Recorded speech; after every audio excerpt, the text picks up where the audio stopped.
Good evening and welcome to our sixth Kilner Bioethics Lectureship, which serves as the final event in this year's Spring Bioethics Colloquium Series, hosted by Trinity Evangelical Divinity School. I'm Michael Sleesman, Director and Faculty Member in our Bioethics degree program, and I'm pleased to introduce this evening's lecture. As part of our university mission to educate men and women to engage in God's redemptive work in the world, Trinity has had a long-standing emphasis on the Christian cultural engagement of bioethical issues, offering courses and distinctly Christian scholarship and reflection for more than 3 decades at the crossroads of medicine, science, technology, and our individual and common humanity. One individual who is central to advancing bioethics at Trinity throughout his entire tenure with TEDS is Dr. John F. Kilner, Professor Emeritus of Bioethics and Cultural Engagement, for whom this lectureship is named. Prior to his retirement in 2019, Dr. Kilner served as a faculty member for over 26 years, in addition to having served as the founding director of our MA Bioethics program and as the first president and CEO of the Center for Bioethics and Human Dignity from 1994 to 2005. Through this bioethics lectureship, we honor Dr. Kilner's contributions both in the classroom and to the broader work of Christian bioethics, and we are grateful to the donors who have made this endowed lectureship possible. Trinity's interaction with the pressing ethical issues in medicine, science, and technology moved from our divinity school classrooms in the late 1980s to the launch of the Center for Bioethics and Human Dignity in 1994, followed just a few years later by the launch of our master's program in bioethics in 1997, and more recently with the acquisition of the journal Ethics in Medicine, an International Journal of Bioethics, in 2020. Guided by our firm Christian commitment to the gospel and informed by the Hippocratic tradition in medicine, Trinity has offered a distinct brand of Christian bioethics education and engagement for the decades since. While I'll skip a lengthier introduction and description of our university and the ways in which we are engaged in bioethics here at Trinity, I do want to mention a few opportunities you may be interested in. The first is to highlight the work of my colleagues at the Center for Bioethics and Human Dignity, and most specifically their upcoming 31st annual summer conference entitled The Future of Health, Faith, Ethics, and Our MedTech World. As one of the leading global venues for Christian bioethics engagement, I would encourage you to attend their upcoming annual summer conference this June, either in person or virtually. To learn more about their summer conference and the center's work, including other opportunities like their book discussion for pastors, please visit cbhd.org. Trinity Evangelical Divinity School, where I serve on the faculty, offers the MA in Bioethics. Our 36-credit degree program remains a key distinctive within our divinity school. This program is offered in a variety of formats and can be pursued in as few as 14 months through residential, hybrid, and online options. This upcoming fall, we will begin offering courses in an 8-week subterm format, further increasing the flexibility of this program.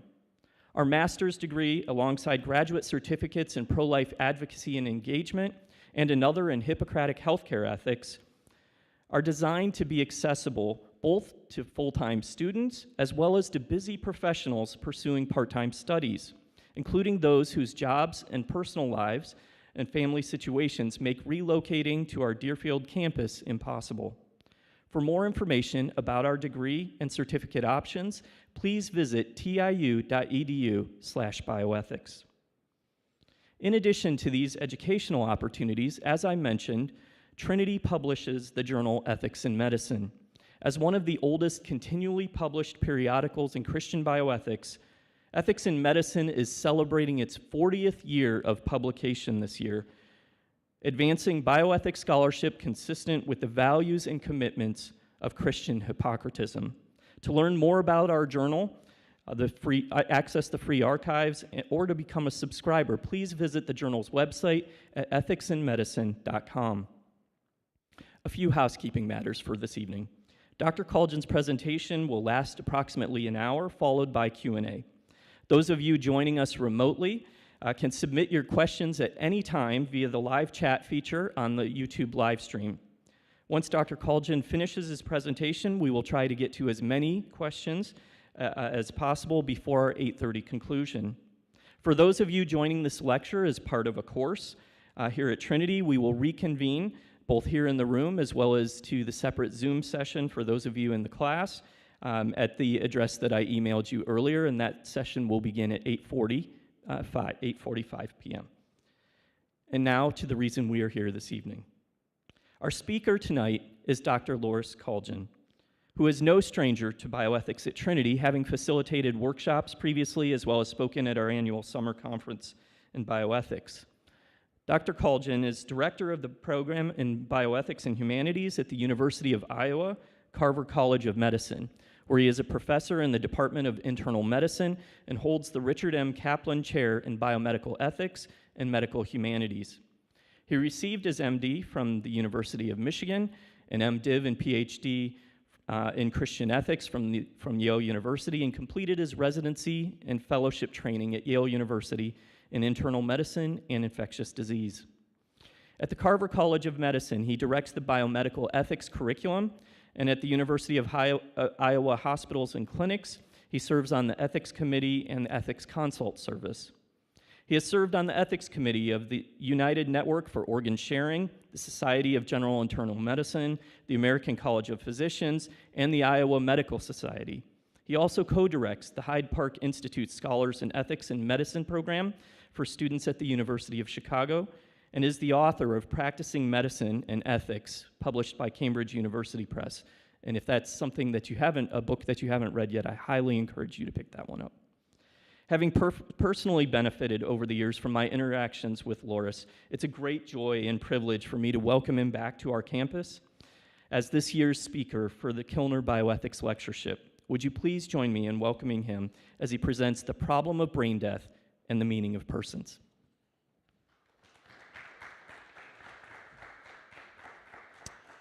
Thank you, Michael, for that kind introduction, and thank you all for being here in person, some of you, and those of you online.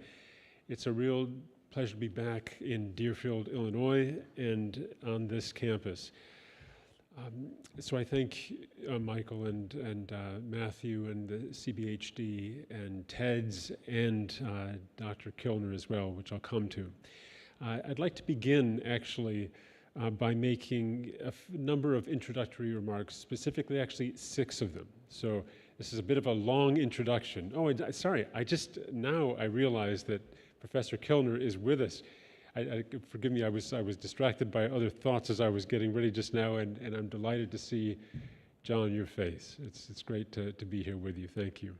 So my first disclaimer, and I'll be using some slides just to signpost certain things, is that my views do not represent the University of Iowa.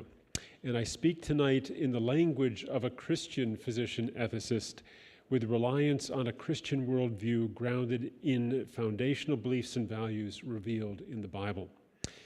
I believe that what is true and good for Christians is also true and good for others.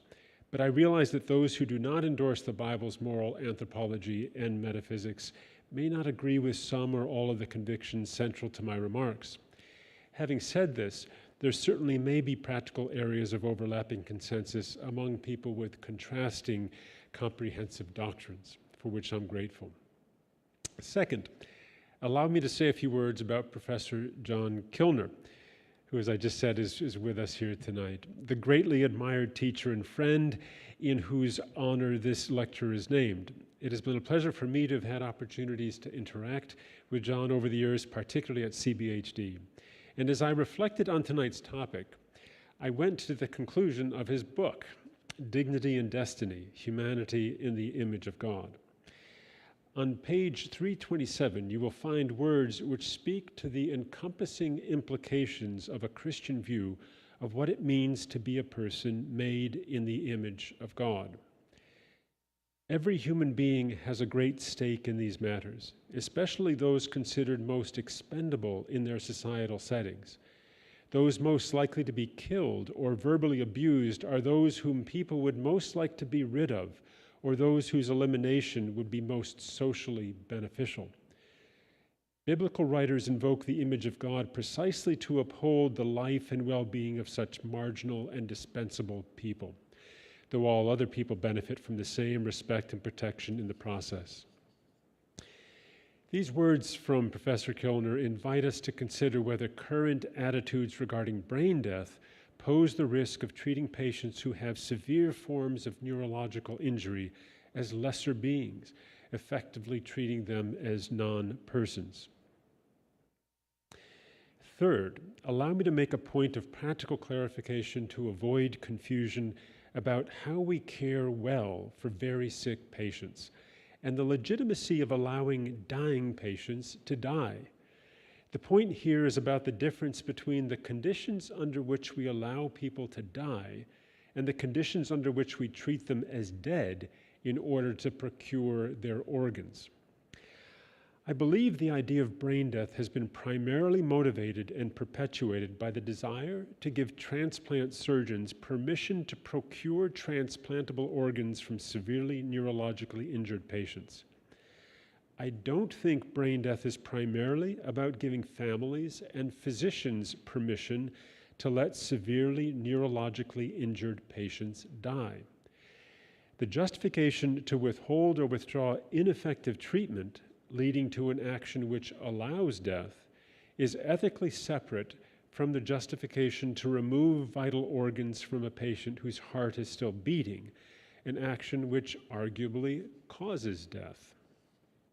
In short, we don't need to create neurological criteria for death in order to withhold or withdraw possible treatments when it is ethically appropriate to forego those treatments and thereby allow someone who is dying to die from natural causes because those possible treatments are perceived to be ineffective, futile, or overly burdensome. Fourth, this distinction between justifications for permission to procure organs versus permission to allow patients to die naturally as part of end-of-life care invites some specific remarks about the historical origins of brain death through the work of the 1968 Harvard Committee that was highly influential in forming professional and public attitudes toward the idea of brain death, including the attitudes that I first absorbed rather uncritically when I was a medical student in the 1980s.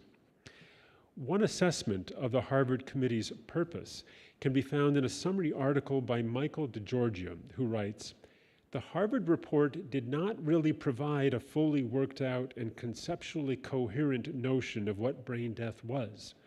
While it hinted at brain death as death, more than anything else, it provided pragmatic guidance for what was ethically permissible for patients with irreversible coma."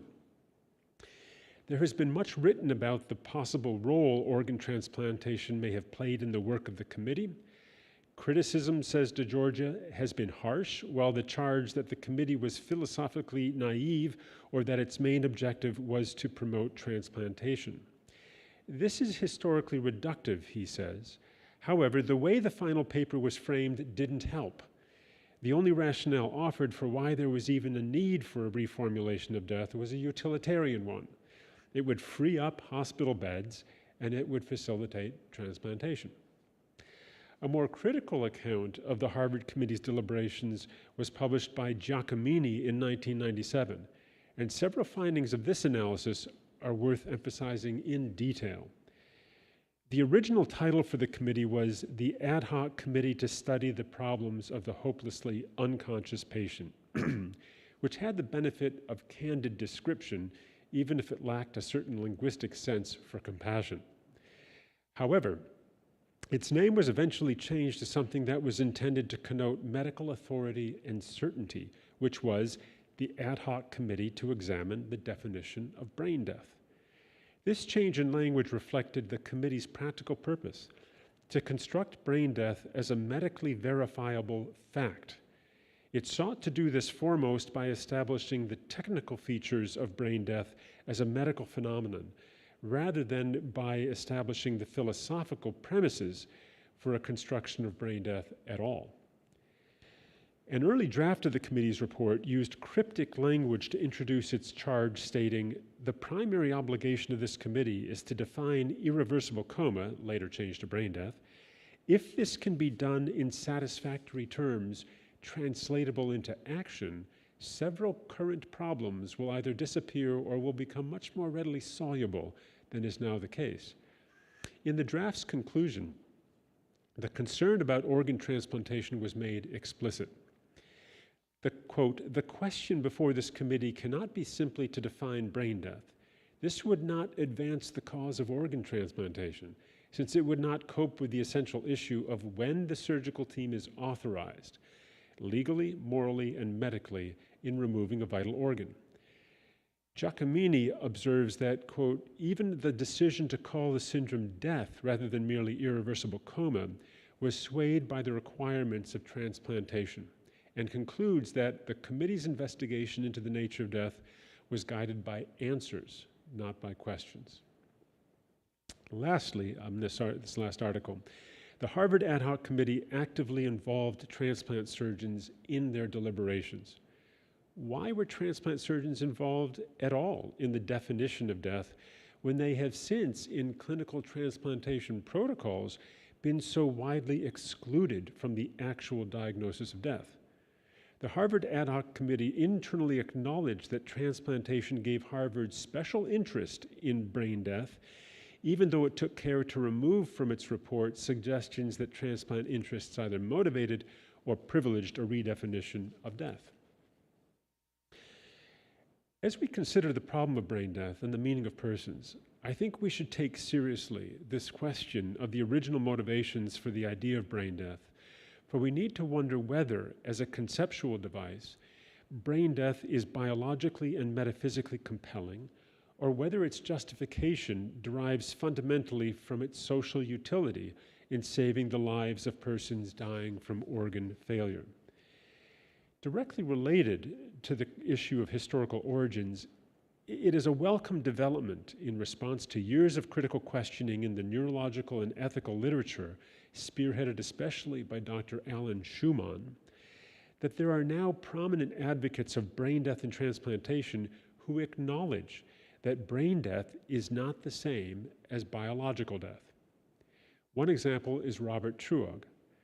The admission that biological death is not the same as brain death is significant, given the pivotal role of the dead donor rule in American law and ethics, which forbids the removal of vital organs until after a donor is declared dead. In light of this admission, we ought to ask, if neurological criteria for death are not the same as biological criteria, should we wonder whether other valuations, such as the meaning of persons, may be influencing definitions of death? My talk this evening is one attempt to engage this question. Fifth, still on my introduction, I take it as given that we are embodied souls or ensouled bodies, and that our multidimensional existence as enfleshed human persons is basically mysterious.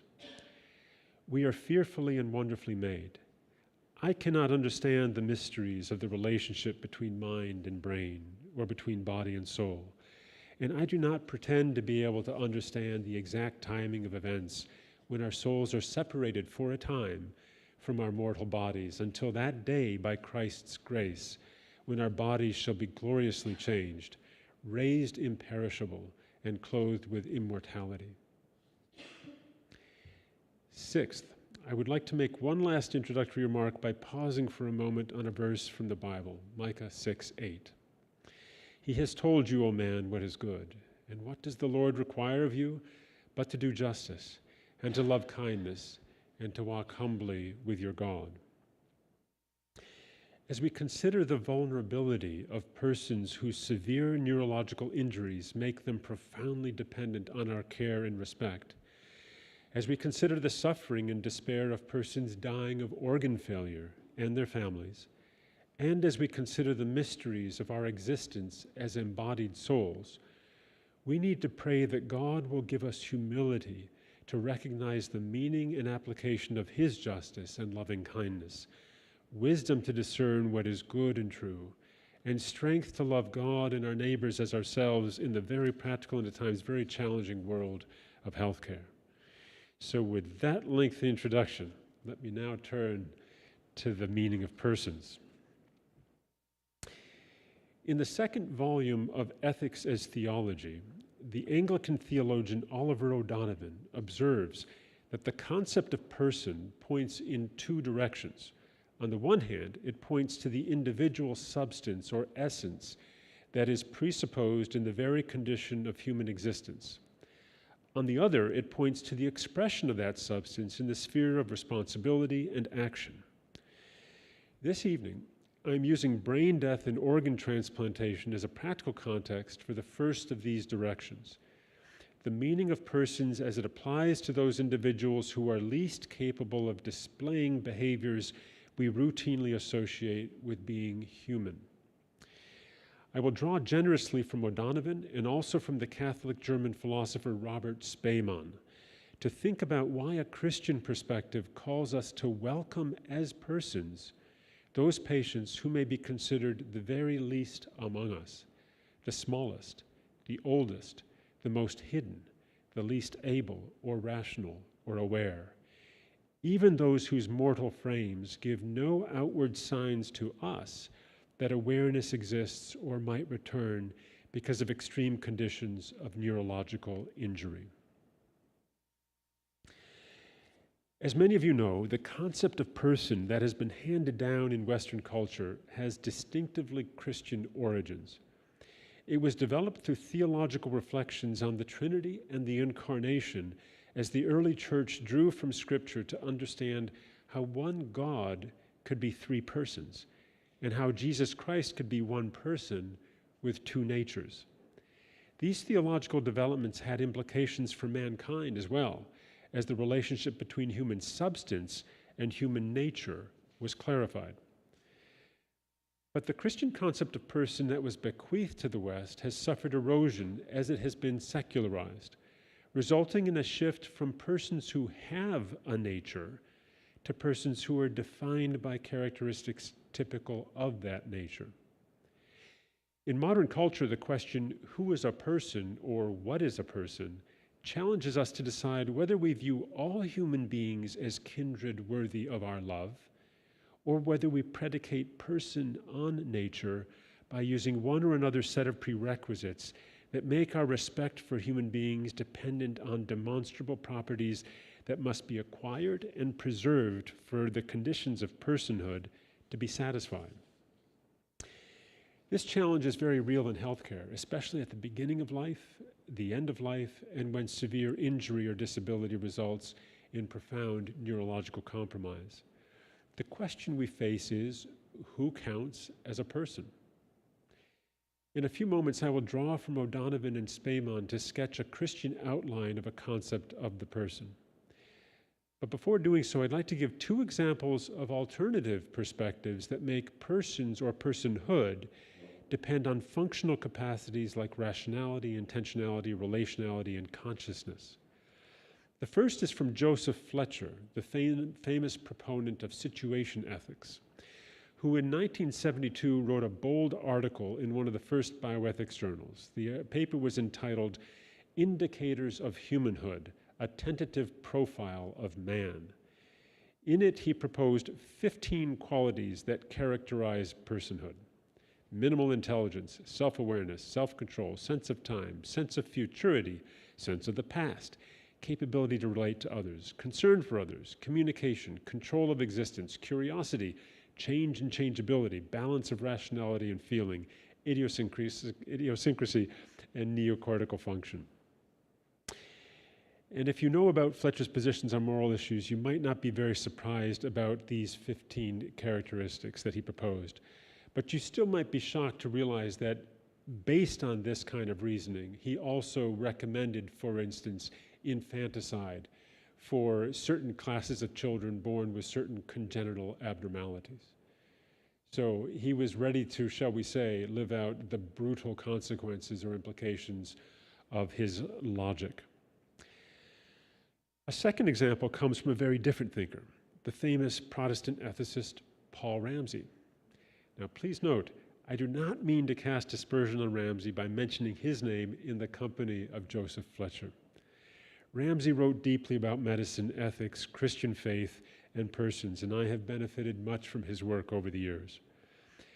But I want to question his justification of an exception to what otherwise stands in his work as a clear prohibition against euthanasia.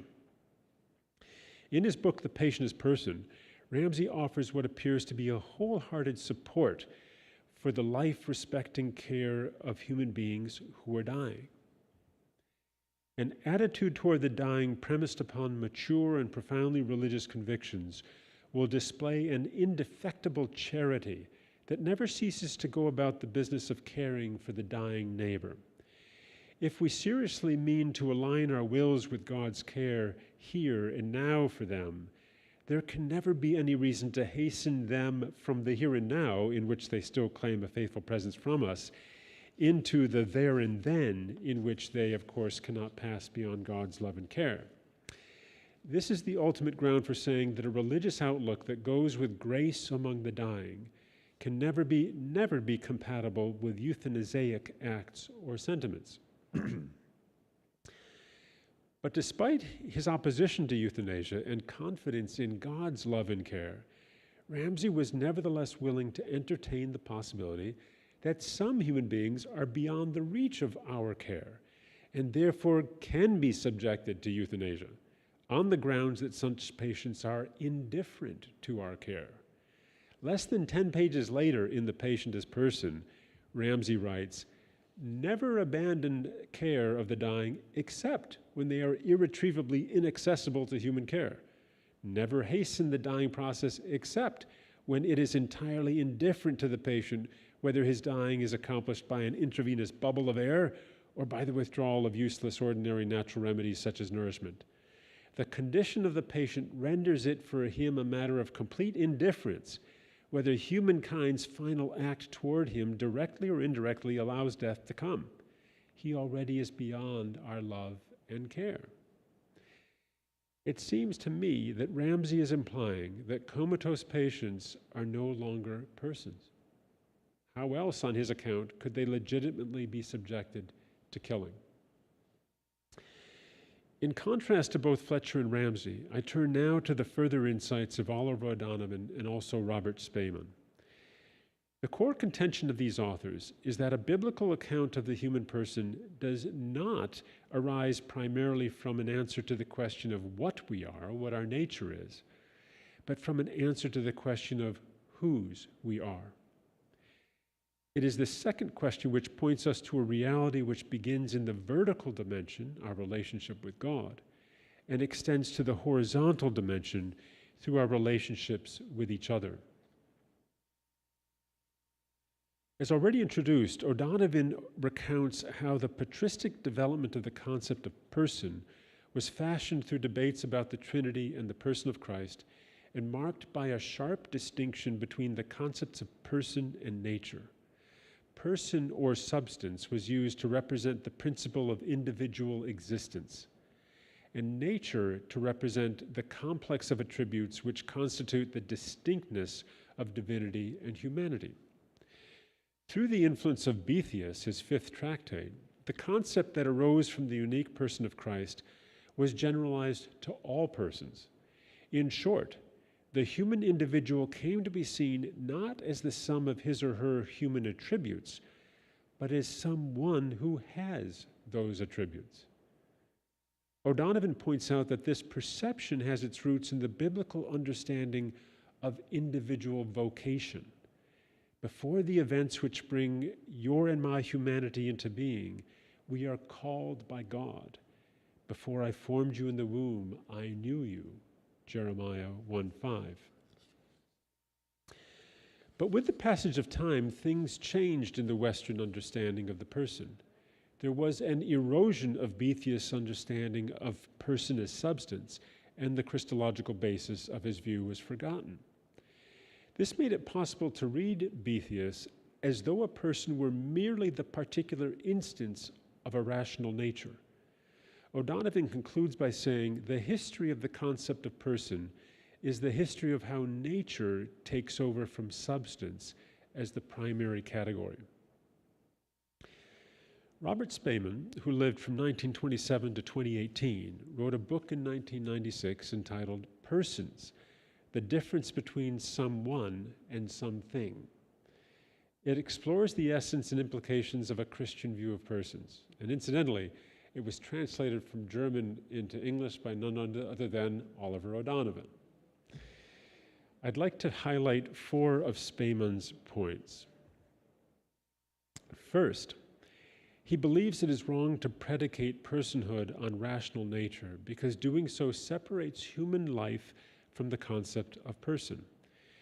We are kindred who stand from the outset in a personal relationship to one another. Belonging to the human family cannot depend on empirically demonstrated properties. Either the human family is a community of persons from the word go, or else the very concept of a person as someone in his or her own right is unknown or forgotten. We can summarize this first point by saying there is a givenness to being a person and being in personal relationships. It is a preceding fact, not a performance-based conclusion. Second, when we consider the realities of human development and child rearing, we see that we recognize someone as a person before we see the attributes that characterize their personal nature. There's no graduated transition from a something to a someone.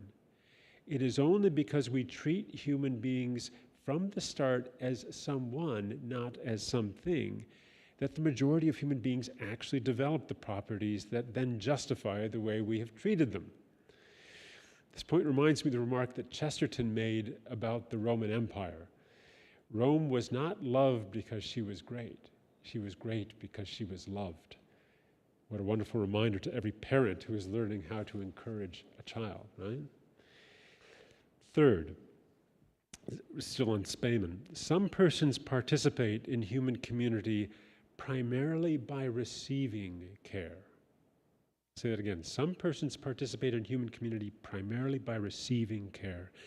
The severely disabled, though profoundly dependent, still belong to the human race, and they participate in the community of persons simply as recipients of physical and moral support, though they themselves may be incapable of recognition in all that follows from it. And lest we be tempted to lord ourselves over the severely disabled, Spaeman would open our eyes to see that they actually give more than they receive. For the person who cares for the severely disabled is enabled to see the deepest meaning of a community of persons. Why? Because the recognition given to the profoundly disabled is not directed merely to personal properties, but toward the person, him or herself. It is in that person's lack of such properties that they constitute the paradigm for a human community that recognizes selves rather than the properties we find useful or attractive. To summarize this point, we can say that in caring for the severely disabled, we love persons for who they are, not for what they can do or even mean for us. Fourth, still from Spaeman, there can be only one criterion for persons: biological membership of the human race. To be a person is simply to live a human life. That is why, for Spaeman, there is no sense in saying such things as brain death means the death of the person, even if the human being is still alive. Here, then, is the straightforward answer to the question, which human beings are persons? And the answer is categorical. Based on biological membership through birth, every human being is a person.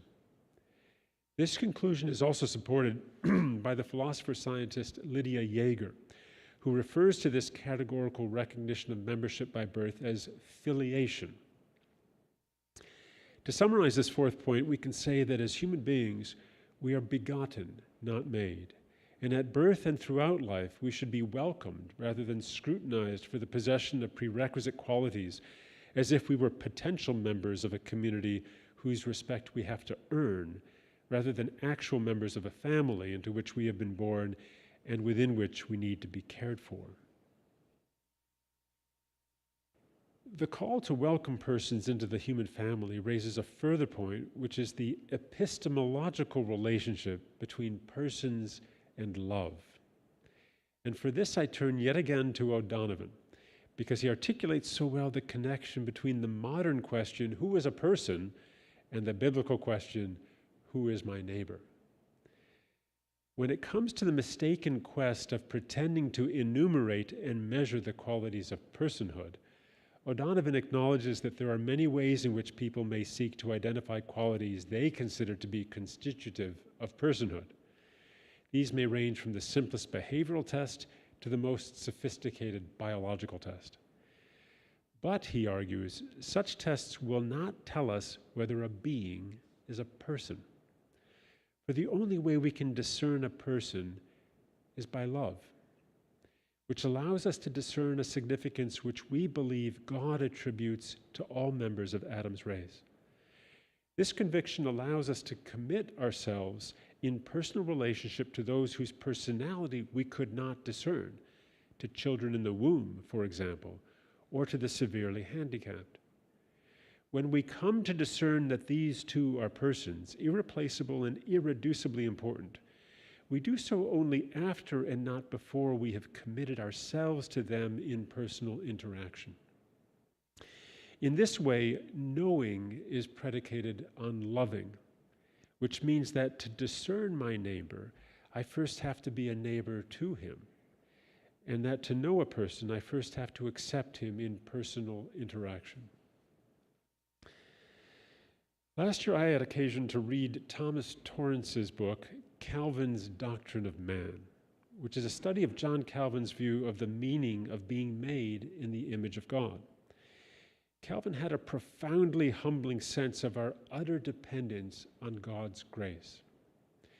He understood that our condition as human beings is marked by a basic incapacity, our inability to be the source of our own sustenance in any shape or form, physically or spiritually, which is in such contrast to typical notions of autonomy, right, in our culture, autonomous, self-legislating. Calvin would just turn that absolutely on its head, right? Torrance summarizes Calvin's teaching that the creation of man, body and soul, was the result of the will of God to bring him into being out of nothing and to preserve him in being according to his mercy. This means that the whole being and life of man continues to hang on the gracious will and decision of God from moment to moment. Man lives and moves and has his being in the unceasing visitation of the presence of God and in the constant and continuous repetition of his pure grace. That is to say, Calvin thinks of man's being only in a dynamic relation to God, or rather only in a continuously dynamic relation of God to man. If he were participating in discussions about brain death today, I venture to think Calvin would encourage us to see the implications of our utter dependence on God for our existence as persons, and how this dependence speaks against the predication of human value on performance characteristics defined by our creaturely capacities, whether those be described in terms that are spiritual, social, behavioral, or neurological. Our status as persons derives from our belonging to God, not in our own functional capacities. Our status as persons who bear the image of God by being completely dependent on and reflecting his sustaining grace invites considerations of discussions about certain criteria offered for the determination of brain death that place priority on a human being's capacity for what's referred to as self-integration. I do not find this self-integration criterion convincing, not only because of the reasons advanced by Alan Schumann, but also because it seems mistaken to assume that life, and therefore the existence of an embodied person, depends on the presence of an internal capacity for self-sustenance, with the corollary that life is considered absent if that sustenance is supplied by an external means on which a person must now depend. This seems an arbitrary requirement, especially in light of how many technologies are now capable of sustaining the vital functions of respiration, circulation, and neurohormonal regulation. If such technologies can successfully sustain embodied life, I think it's misguided to suggest that a human being is somehow less human or dead just because some needed assistance has an external rather than an internal source, other things being equal.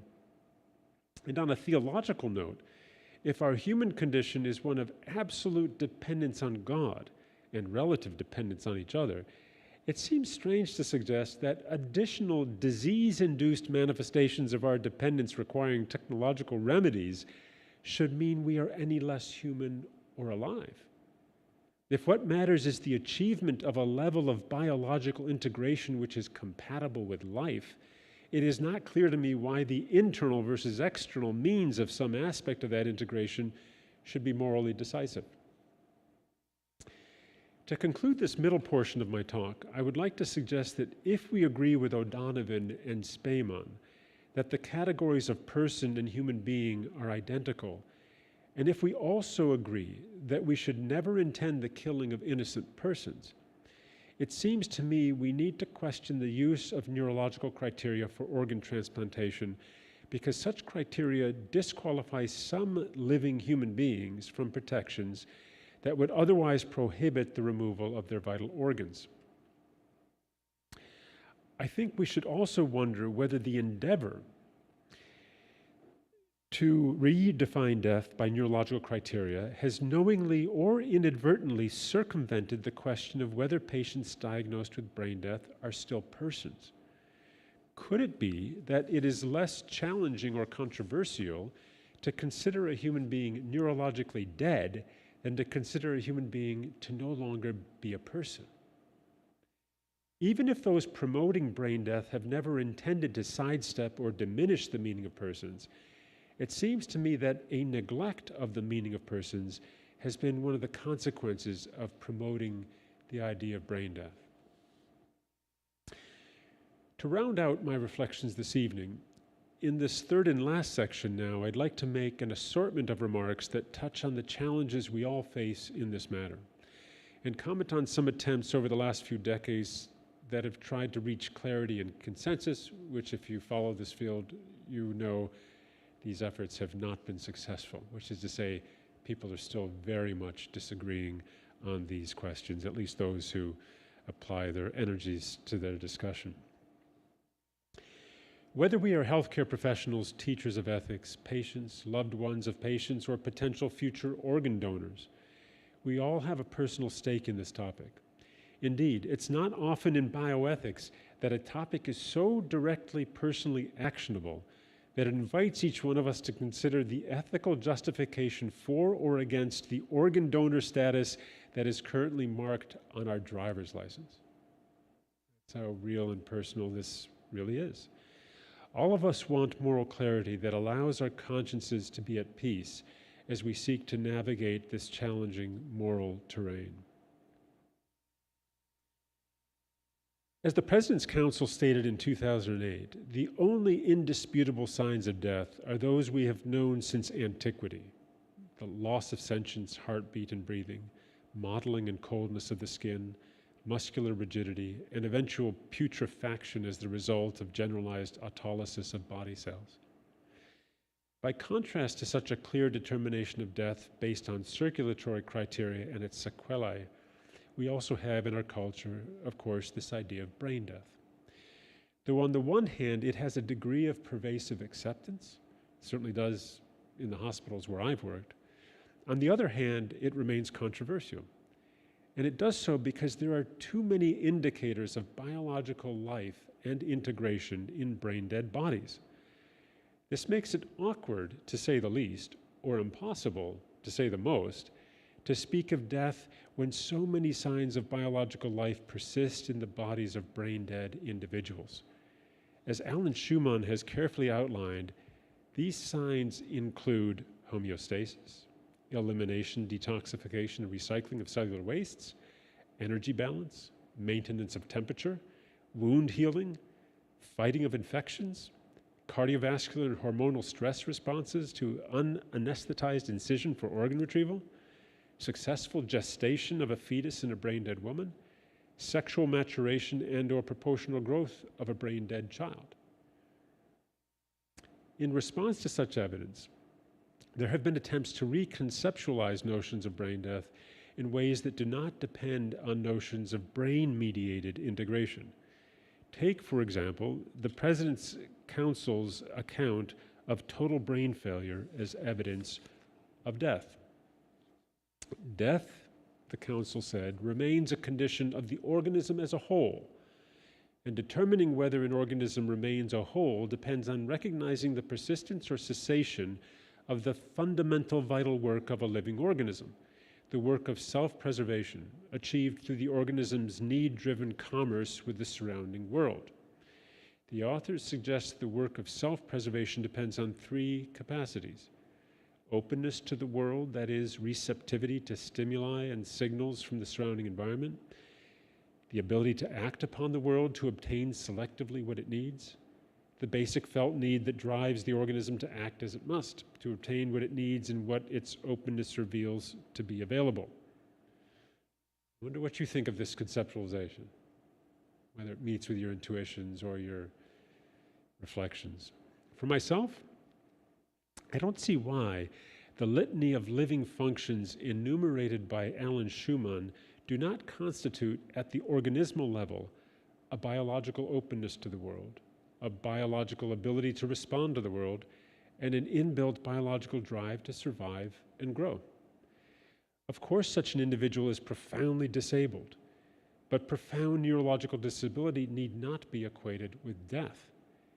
And it is not clear to me why the President's Council was satisfied with the conclusion that an individual in the persistent vegetative state demonstrates the work of self-preservation, but a brain-dead individual does not. Also puzzling to me is the Council's insistence on spontaneous breathing as a sign of life, compared with mechanically assisted ventilation, which is interpreted as passive and therefore detached from the biologically genuine life of an organism. In a biotechnologically advanced society, it seems strange to me to isolate breathing as the one place of physiology that has to be spontaneous if it's going to be authentic. Why such insistence on spontaneity would not also include devices that replace cardiac or circulatory functions is not clear to me. And it is also not clear why the inability to breathe on one's own is only a sign of death when it's accompanied by unconsciousness. To quote them, if there are no signs of consciousness, and if spontaneous breathing is absent, and if the best clinical judgment is that these neurophysiological facts cannot be reversed, this would lead us to conclude that a once living patient has now died.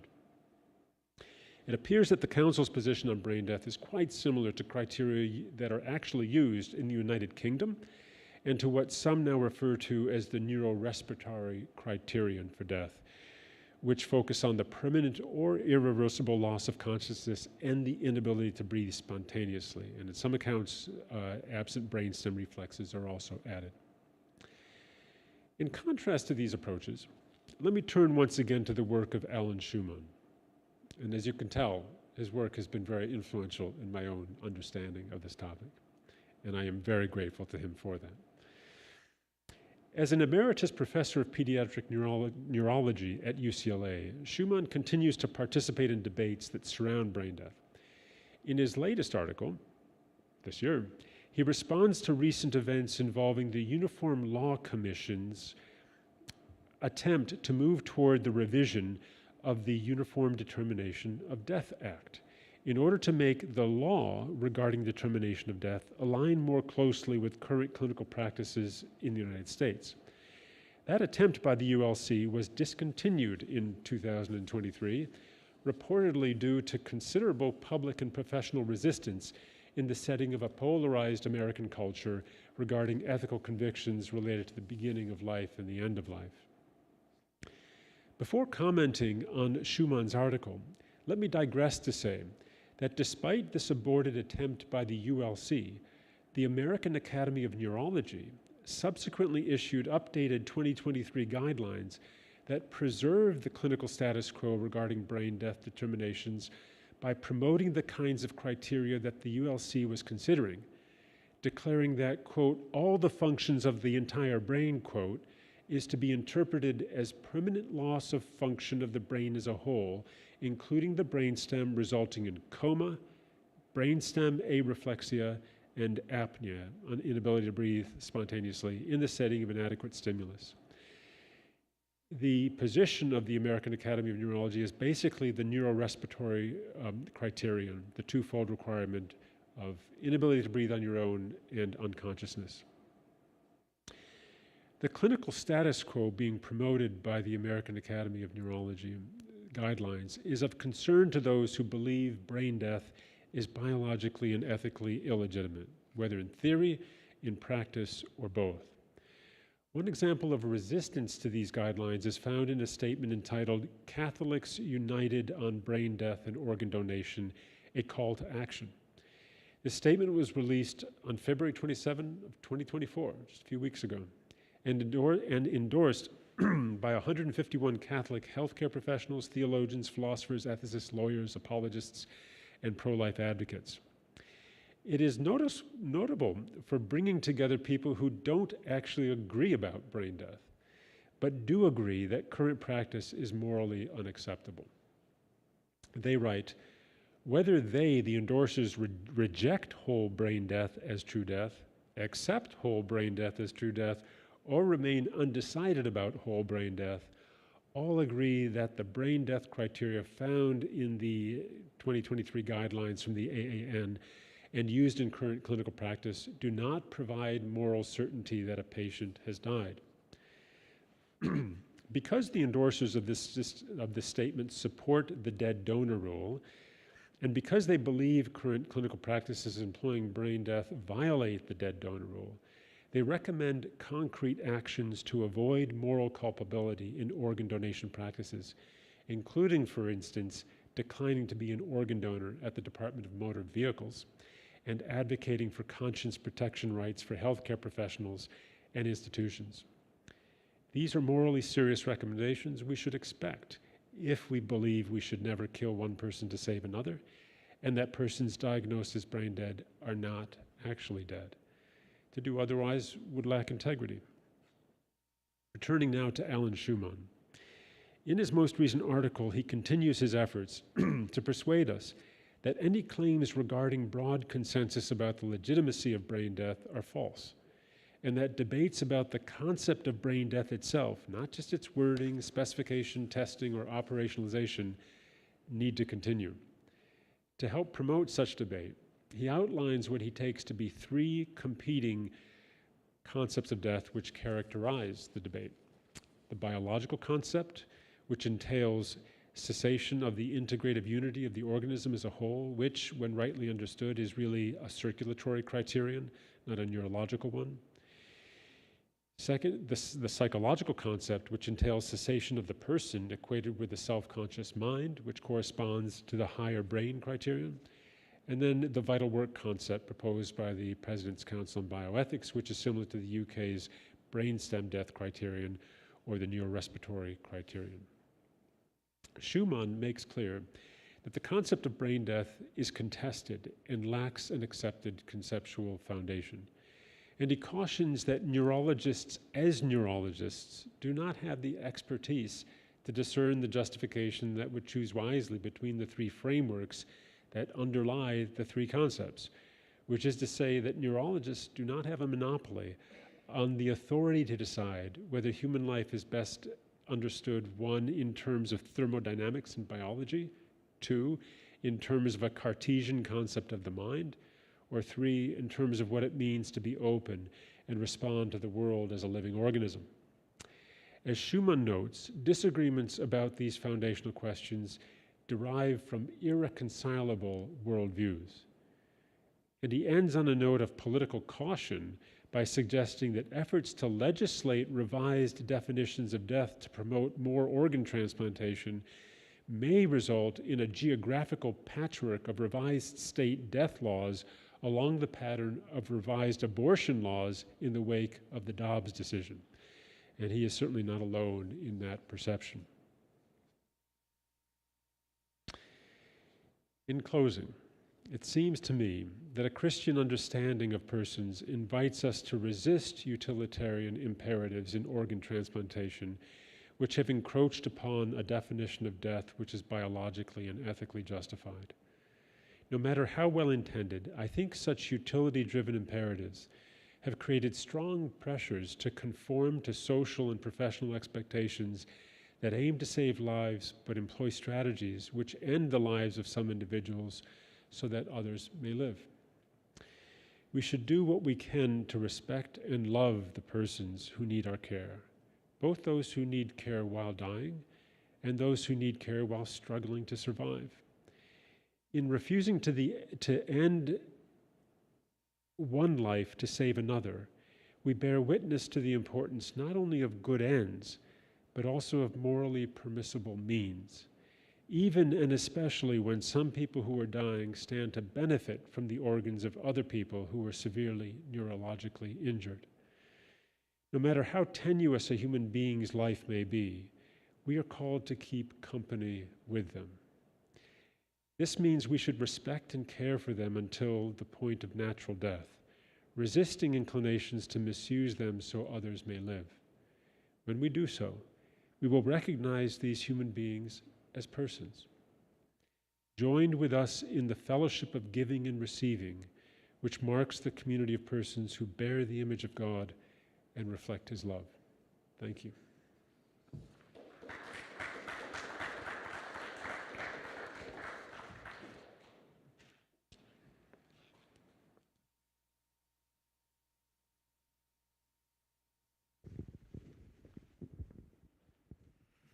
Thank you, Dr. Kaldjian, for that very thoughtful and stimulating reflection. For those of you that are joining online, you may need to refresh your browser to see the live chat functions or features on the the YouTube live stream.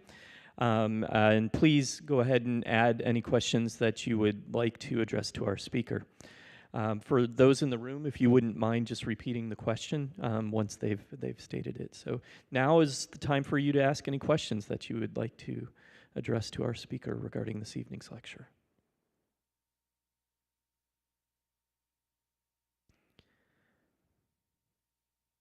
Go ahead, Dr. Kaldjian.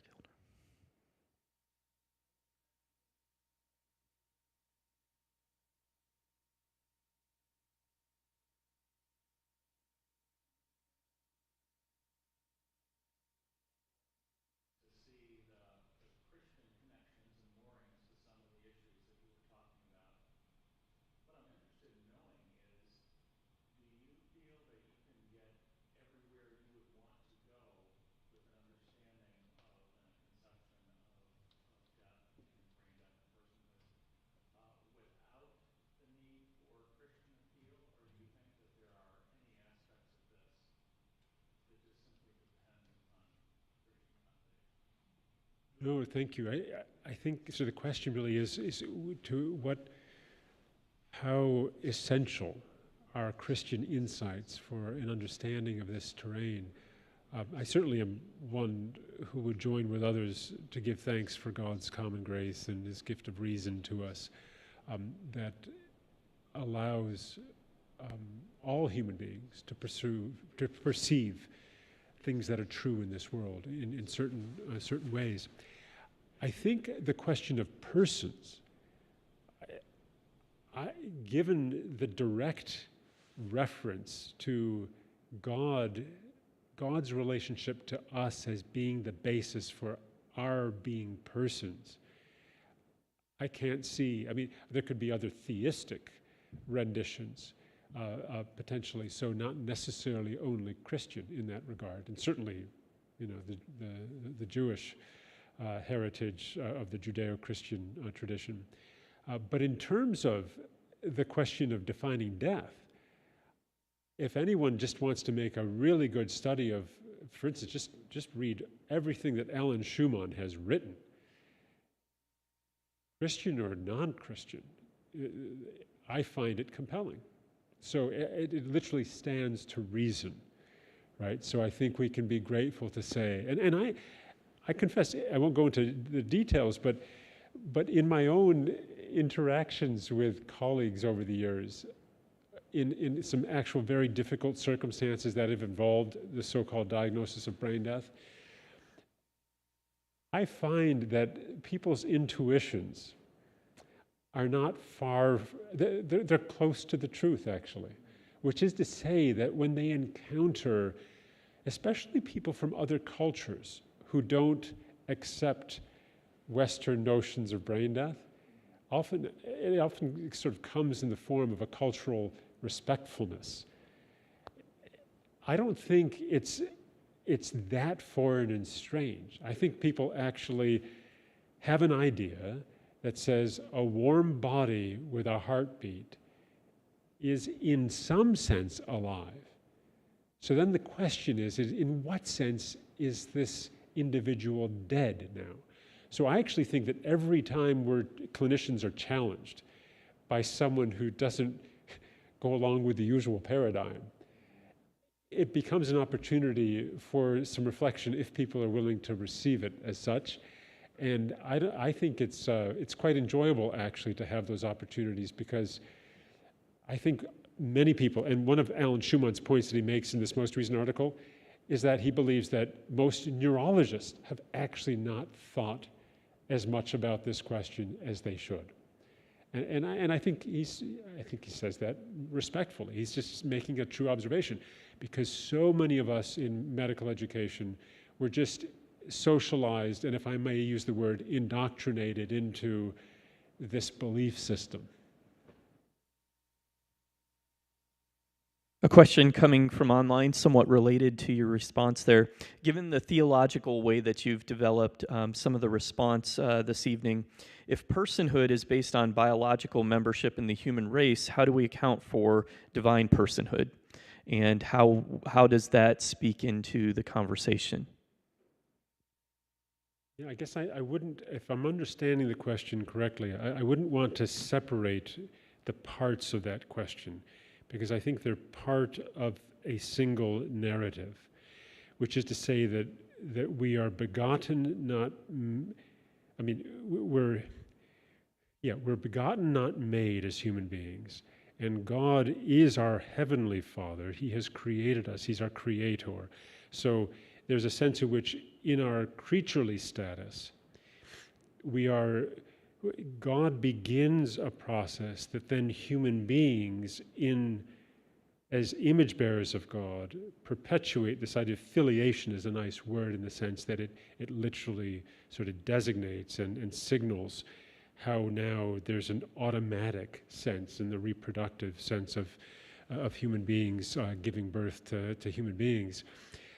That the biological aspect is, I would just say, it's our infleshed reality. It's part of the idea of incarnation, that biology is the instantiation of our this worldliness existence as embodied souls and souled bodies.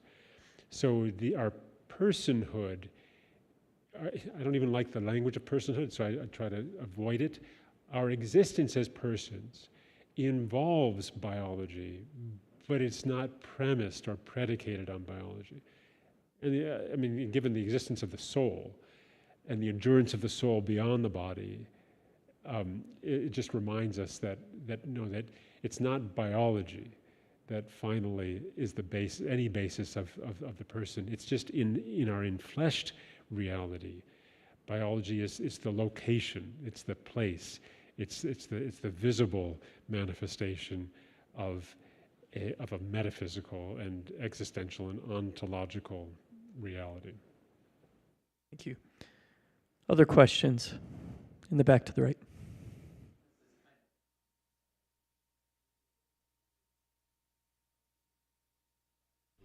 The aspect of a responsibility to love someone that is an acknowledgement of who they are, and that recognizes their personhood. I think it's very helpful because so much of looking at things from the standpoint of almost looking at a person as separate from yourself and saying, hey, what are you going to do to show me that you're alive, to show me that you're a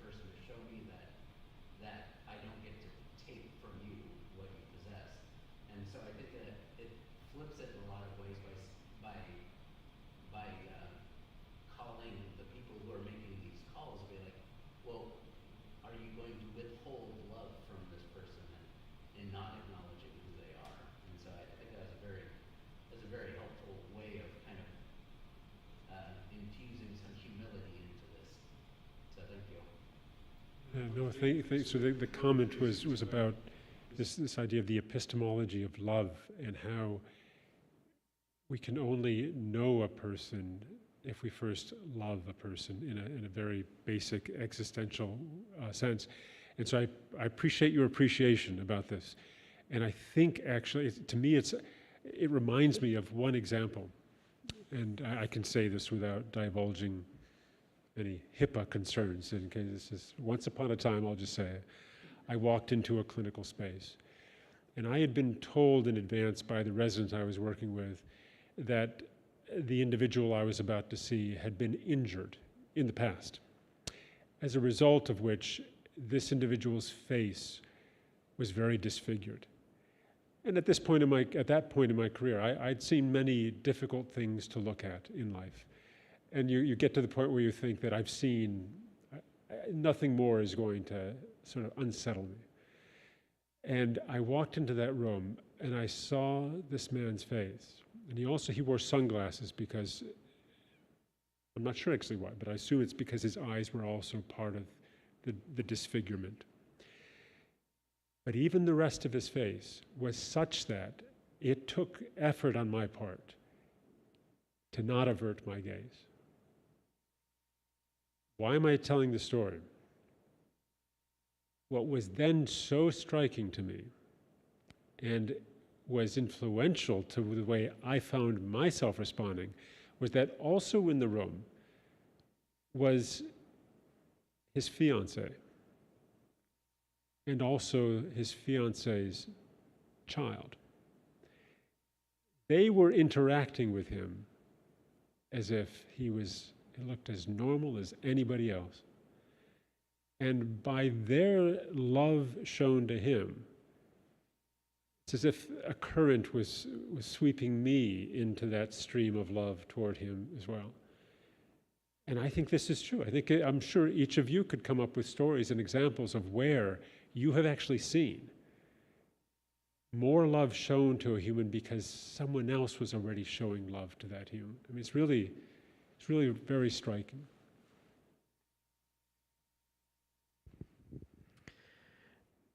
Thank you for the reflections that you gave in terms of the careful articulation of the bioethical considerations, medical considerations, theological. Thinking in terms of some of those that might be joining us that are coming from more of a pastoral background, that might be more involved with providing guidance for patient families, and as a physician who's thought through this, especially in the way you framed it tonight, what kind of guidance would you give to them as they help people who are walking through end-of-life decision-making and thinking about how to process things when declarations of death come about? Yeah, well, the first thing I would say is on a profound note of compassion. I mean, I shudder to think of what it would be like for me if I had to walk into an ICU and be at the bedside of my loved one who was determined by the neurologist to be in a vegetative state or brain dead or in any such condition. And it must be an enormously wonderful challenge for pastors to encourage loved ones to actually believe and trust that their loved one is still in God's care. And when Jesus talks about the body and the soul and being rightly more concerned about our soul-ishness than our body-ishness, I think there must be profound opportunities, probably not in the moment, but surrounding and circling around these moments, to realize, wow, if we really believe that, as the Heidelberg Catechism says, what is your only, comfort in life and in death? That I am not my own, but belong, body and soul, to my faithful Lord and Savior, Jesus Christ. And so the first thing, I think, is to emphasize how, unlike Paul Ramsey, Ramsey does acknowledge that such a person is not beyond God's love and care. But I guess I'd want to as you can tell from my remarks, want to go one step further and to say that in awe of the mysteries of not knowing what the status of that person's awareness is, I guess I would encourage people to always continue to show love to every human being, no matter how far down some dark tunnel it may seem that they are, right? And so the care of a completely incapacitated and vulnerable human being is a wonderful opportunity to show love. And again, I'm not saying that such a person might not be, in some valid sense, dying and shouldn't be allowed to die. That might be what is most appropriate for them. Then the question about organ donation. I mean, so I assume you're asking, that's part of what your question's about. Okay, I think this is where, for me, each one of us has to be responsible before God to the best of our ability. And I think for some people, they really haven't thought very much about this. And they've just been willing to accept that, well, since that's what the doctors say, that must be true. And so I think every pastor has to then decide what is true and good, and then part of their counsel has to be what they believe. And so if a pastor concludes that brain death is not death, if I can put it that way, right? Then I think if the family or the person had wanted to be an organ donor, I would encourage them to take very seriously the circulatory criteria. And then, of course, we're not here to talk about the whole, it's called, donation after circulatory or cardiac death. It too has its ethical burdens and questions. And I'll just tag this because there's plenty of literature out there if anybody's interested, and I'd be happy to respond to emails if people would like me to forward some of that along. But even the fact that in some hospitals in this country, the no-touch time between the patient's heart stopping and the surgeons opening up the body to take out the organs, in some hospitals it's 2 minutes. In other hospitals, it's 5 minutes. I think in other countries, in some other countries I've read it can even be longer than that. And so one of the questions is then, when on cardiovascular criteria, when are you satisfied someone is dead? So these are questions that I think that anyone who's about to check a box or not check a box on a driver's license at the DMV, really ought to be spending some time thinking about. But back to the question about the pastoral care, I think that the counsel needs to be a matter of discernment of what is true and good, and then acting consistent with that, even if it's, shall we say, countercultural. Did you want to probe any more of that? Is that okay? All right. Other questions? And again, those joining online, if you do not see the chat feature on the live stream, you just need to refresh your browser. Other questions for this evening?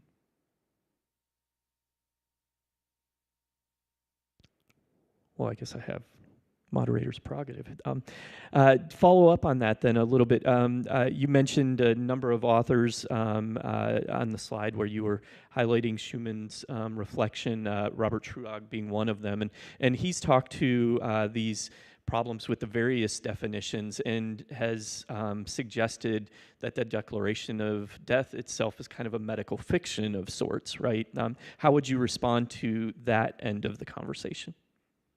Yeah, no, I've actually, in my teaching of medical students, I regularly refer to Robert Truog's work because I find him in some of his articles to present things straightforwardly, and he's able to acknowledge the areas of contention, and especially that basic statement that's acknowledging that brain death is not the same as biological death. And so to the extent that the declaration of death is a social convention, I mean, it kind of reminds me a bit of how one of the questions that comes up literally in the hospital when you learn, as I learned as an intern, I would be called to the bed, a nurse would call and say, so-and-so we believe has died, can you come and declare them dead? So when is the patient dead? When I say so. I mean, at least the time of death is that, but that's literally in a sense, so that's, and any of us who have filled out a death certificate, that's the work that we do. So yes, there's a sense in which it's a social convention, but at the same time, we have criteria that we use. And so even as an intern, so I was just fresh out of medical school, I did not have to spend hours debating and deliberating with people how to declare someone dead. It's basically heart and lungs. And when they've stopped, and then you by and large, you document how many minutes there's been no evidence of life, and then you document it. So it's done. So in that sense, on the one hand, yes, there are social conventions, say about how many minutes you have to wait. But on the other hand, it's not a social convention. It's a biological reality. And I mean, so that literally, there's all this discussion about whole brain death and different aspects of that. But on the cardiovascular side, yes, there are debates about how many minutes you have to wait. But you certainly know when someone is dead. You may not know exactly when that can be called. But see, what's interesting, of course, is if we weren't concerned about transplantation, we wouldn't be having these discussions because there would be no rush. You would just let people die in the way we have done since time immemorial and respect the quiet and the sorrow and the sadness and the mourning and even respect. I mean, you think about even the way the New Testament describes Jesus' death and the love for his body, right? And even Mary's response when the body's not there, who's taken my Lord's body away? I mean, so even after death, the great respect and concern. So we have to realize, we talk about a social convention or transformation, where now that the human body is seen as valuable for other ends, other conventions and rituals and traditions have been set aside. And that's actually, talk about another, here the topic of today was so-called brain death. On the circulatory death donations, one of the things that some people are concerned about is that palliative care and hospice care is affected. And even literally the process of, as some would say it, saying goodbye to a loved one who's dying. Because in most protocols, before a patient is taken off of life support, they are taken to an operating room. And then a family is usually excused. And then the final procedures occur. And I mean, I don't misunderstand me. I understand that for those who believe they're doing a really good thing by being an organ donor and whose family members are very glad that some good can come from that. I'm not questioning the good intentions and motivations of that. But I am marking the fact that there are losses as well. And one of the losses for any of you who have already gone through the death of a loved one and have learned the bittersweet goodness of being literally at the side of a loved one as they are dying and then have died. That's important for some of us. Again, if it's an act of generosity to forego that, I can appreciate that at a certain level. But I also think that perhaps I sometimes would wonder, for those families who have gone through this, how clear was the informed consent process when someone first indicated that they were going to be an organ donor? And would that matter to some folks? I think people will be different in their perspectives on that. Other comments, questions? Okay, well, one last one from me. In terms of helping, for those of us that do not come from a medical context, think about some of the controversial cases that have appeared over the last decade or so related to determination of brain death. Think of the, I believe, Jahai McMath. I think there was a situation within the last year or two with a famous actress that was declared death twice, I believe. How should individuals without the sort of medical background that you have process these sorts of things in light of your talk tonight? That's a good question. I think yeah, I mean, I need to think, actually, I wonder whether you might even have some ideas about online resources in terms of trusted resources. Because I'd have to think, I'm more thinking about the medical literature, where I know certain authors I would go to see what their thoughts are. But actually, curious, Michael, do you have a suggestion that you might want to make here regarding a good resource? Well, I always want to encourage people to go to the Center for Bioethics and Human Dignity's website and to consult the resources there. But certainly, I think a number of organizations have leaned into this. National Catholic Bioethics Center, as well as the Center for Bioethics and Culture, Tennessee Center for Bioethics and Culture specifically, have leaned into these. I can think of some of the centers over in the UK, the Anscombe Center as well, that come to mind. Yeah. Yeah, I mean, I think that the most important thing, especially when one is consuming any information online, is figure out who you can trust, and make sure the people you're listening in on are the people who can actually help you come closer to what is good and true. Yeah. Well, thank you so much for joining us this evening for your talk.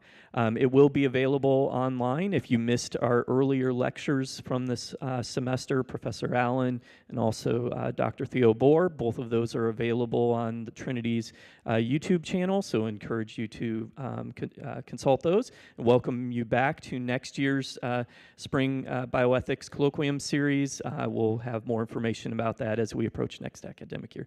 Thank you again for this evening.